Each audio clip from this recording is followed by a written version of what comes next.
समास। समास की परिभाषा। दो या दो से अधिक पदों को मिलाने या जोड़ने को समास कहते हैं। समास का अर्थ है संक्षेप। समसमम इति समासः। समास में आए पदों का अर्थ स्वतंत्र होता है, किंतु जब समास बन जाता है तब इसका एक सामूहिक अर्थ होता है। समास करने पर समास में जुड़े हुए पदों के बीच विभक्ति नहीं रहती, बल्कि अंत में विभक्ति लगती है। समास से जुड़े हुए पद को समासिक पद कहते हैं। समासिक पद को विलग करने को विग्रह कहते हैं। जैसे राष्ट्रपति है, इस समासिक पद का विग्रह राष्ट्रस्य पति होगा। समास के प्रकार। समास के 6 प्रकार होते हैं। पहला तत्पुरुष, दूसरा द्विगु, तीसरा द्वंद्व, चौथा कर्मधारय, पांचवा बहुव्रीहि तथा छठवां अव्ययी भाव। समास का पहला प्रकार है तत्पुरुष समास। तत्पुरुष समास में प्रथम पद विशेषण और दूसरा पद विशेष्य होता है, अर्थात प्रथम पद दूसरे पद की विशेषता बताता है। इस समास का विग्रह करने पर प्रथम पद में द्वितीय से सप्तमी तक विभक्तियां लगती है। दुखम आपन्नम दुखापर्णः, बाणेनम हतः बाणहतः। जैसे दीन दानम दीनाय दानम, चौरभयम चौरात भयम, परोपकारः परेषाम उपकारः, ग्राम सेवकः ग्रामस्य सेवकः, सभा पंडितः सभायां पंडितः। समास का दूसरा प्रकार द्विगु समास। संख्यावाचक शब्द पहले रहने पर तत्पुरुष समास में द्विगु संज्ञा होती है। संख्या पर वो द्विगु। द्विगु समास 3 प्रयोजनों से किए जाते हैं। पहला समाहार समूह बताने के लिए, दूसरा उत्तर पर संयोजन के लिए और तीसरा तद्धित प्रत्यय जोड़ने के लिए। जैसे नवरत्नम, नवानां रत्नानां समाहारः, पंचवटी, पंचानां वटानां समाहारः, त्रिप्रथम, त्रयाणां पथनां समाहारः। तीसरा समास है द्वंद्व समास। इस समास में 2 या 2 से अधिक पद समान अधिकरण के होते हैं, जो आपस में च से जुड़े होते हैं। उभय पदार्थ प्रधानो द्वंद्वः,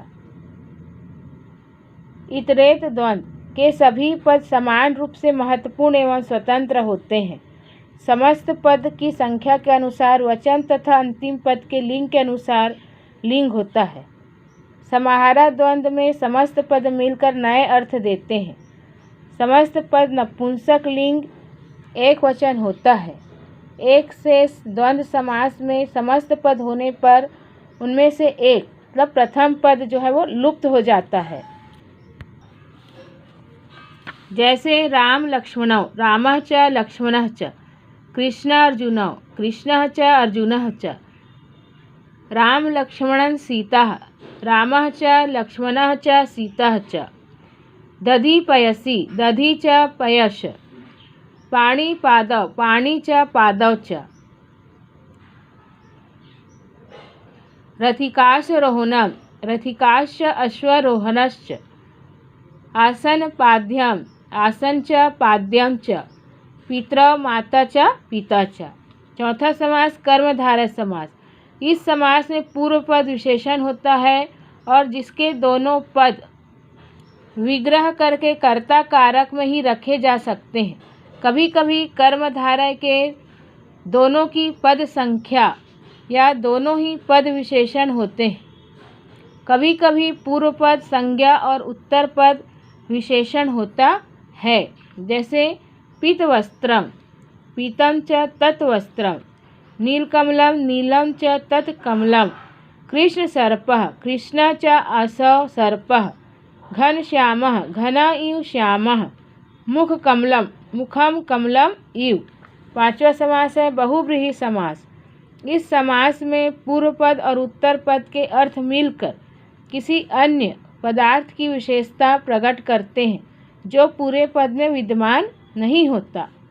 जैसे पीताम्बरः, पीतम अम्बरम यस्य सः विष्णुः, दशाननः 10 अन्नानि यस्य सः रावणः। वीणापानौ यस्या सा सरस्वती। स्त्रीलिंग है ये, इसलिए यस्या और सा होगा। मृगनयना मृगस्य नयने इव नयने यस्याः सुंदरी। छठवां अव्ययी भाव समास। यह समास 2 पदों का बनता है, जिसका पहला पद अलग तथा दूसरा पद संज्ञा होता है।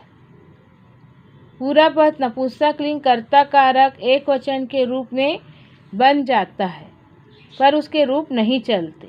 जैसे उपशालम शालायाः समीपम, उपकृष्णम कृष्णस्य समीपम, यथाशक्ति शक्ति अंतरिक्रम्य, उपग्रामम ग्रामस्य समीपम, प्रतिदिनम दिनम दिनम।